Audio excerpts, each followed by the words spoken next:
36වෙනි පරිච්ඡේදය.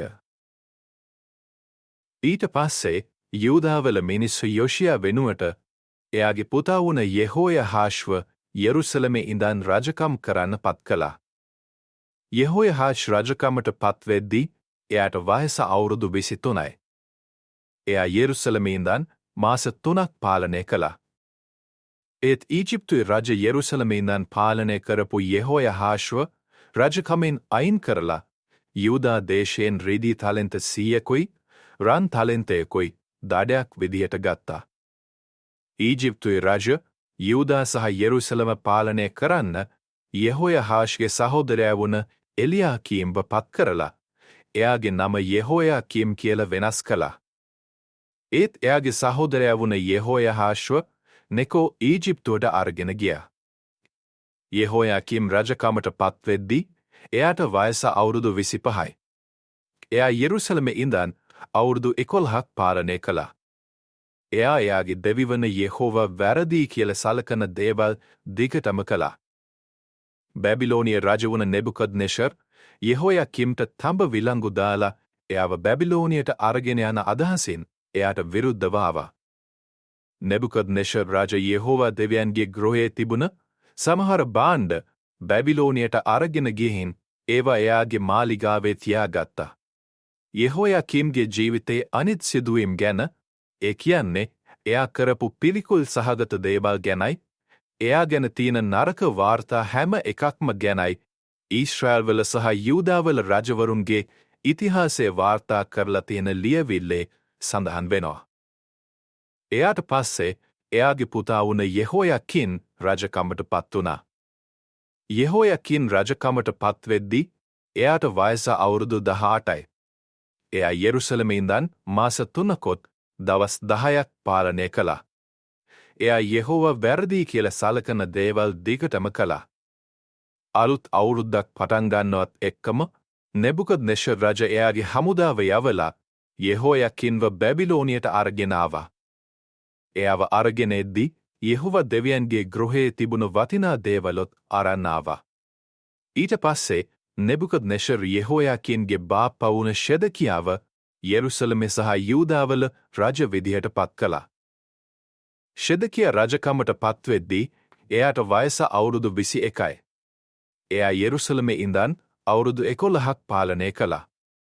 ෂෙදකියා එයාගේ දෙවිවන යෙහෝවා වැරදි කියලා සලකන දේවල් දිගටම කළා.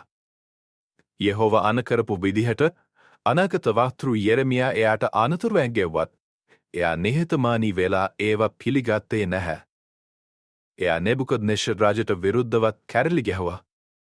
තමන්ට යටත් වෙලා ඉන්නවා කියලා නෙබුකද්නෙෂර් දෙවියන්ගේ නමින් ෂෙදකියාගෙන් දිවුරුමක් අරන් තිබුණත් ෂෙදකියා ඒක කඩ කළා. දිගටම මුරණ්ඩු විදිහට වැඩ කරපු එයා ඊශ්‍රායල් වරුන්ගේ දෙවිවන යෙහෝවාට කීකරු වෙන්න කැමති වුණේ නැහැ. පූජකයන් අතරේ ප්‍රධානීන් විදිහට වැඩ කරපු අය වගේම සෙනගත් දිගින් දිගටම දෙවියන්ට ද්‍රෝහී වෙලා වැඩ කළා. අවට හිටපු ජාතීන් කරපු පිළිකුල් දේවල් හැම එකක්ම එයාලා කළා. ඒ විදිහට එයාලා දෙවියන්ම තෝරගත්ත යෙරුසලමේ තිබුණ යෙහෝවා දෙවියන්ගේ ගෘහය අපවිත්‍ර කළා. එයාලගේ මුතුන් මිත්තන්ගේ දෙවිවන යෙහෝවා ඔහුගේ පණිවිඩකරුවන් මාර්ගයෙන් එයාලට දිගටම අනතුරු ඇඟෙව්වා. ඔහුගේ සෙනග ගැන දැනුණ අනුකම්පාව නිසාත් ඔහුගේ ගෘහය විනාශ වෙනවා දකින්න අකමැති වුණ නිසාත් ඔහු එයාලට ආයේ අනතුරු ඇඟෙව්වා. ඒත් එයාලා සැබෑ දෙවියන්ගේ පණිවිඩකරුවන්ට නින්දා කළා. දෙවියන් කියපු දේවල් ගානකටවත් ගත්තේ නැති එයාලා ඔහුගේ අනාගත වක්තෘවරුන්ට අපහාස කළා. ඔය විදිහට එයාලා හරි පාරට ගන්නම බැරි තැනට ආවා. අන්තිමට යෙහෝවාට එයාලා එක්ක හොඳටම කේන්ති ගියා. ඒ නිසා දෙවියන් කල්දිවරුන්ගේ රජව එයාලට විරුද්ධ වෙව්වා. එයා ඇවිත් එයාලගේ තරුණයන්ව ශුද්ධස්ථානයේදීම කඩුවෙන් මරලා දැම්මා. තරුණියන්ටවත් මහලු අබල දුබල අයටවත් එයා කිසිම අනුකම්පාවක් පෙන්වුවේ නැහැ. දෙවියන් හැම දෙයක්ම එයාගේ අතට බාර දුන්නා. සැබෑ දෙවියන්ගේ ගෘහයේ තිබුණ හැම භාජනයක්ම, ලොකු පොඩි හැම දෙයක්ම එයා බැබිලෝනියට අරගෙන ගියා. ඒ විතරක් නෙමෙයි, එයා යෙහෝවා දෙවියන්ගේ ගෘහයේ තිබුණ වටින දේවලුත් රජට සහ එයාගේ නිලධාරීන්ට අයිති වටින දේවලුත් අරන් ගියා. එයා සැබෑ දෙවියන්ගේ ගෘහයට ගිනි තියලා යෙරුසලමේ පවුරත් කඩලා දැම්මා. එහි තිබුණ බලකොටු හැම එකකටමත් ගිනි තිබ්බා. යෙරුසලමේ තිබුණ වටිනා හැම දෙයක්ම එයා විනාශ කරලා දැම්මා. කඩුවෙන් මැරුම් කෑවේ නැති අයව එයා වහලුන් විදිහට බැබිලෝනියට අරගෙන ගියා. එයාලා කල්තිවරුන්ගේ රජටත් එයාගේ පුතාලටත් සේවය කළා.